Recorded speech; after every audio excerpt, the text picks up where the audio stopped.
اگر آپ اس ملک کو حقیقی طور پہ آزاد کرنا چاہتے ہیں تو آپ سب کو قربانیاں دینی پڑیں گی۔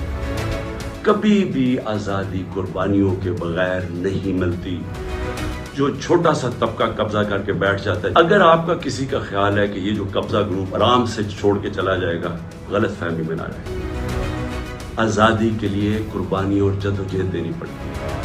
آپ سب کو میں آج کہہ رہا ہوں کہ میں تو تیار ہوں، میں اس کو جہاد سمجھتا ہوں، میں پولیٹکس نہیں سمجھتا۔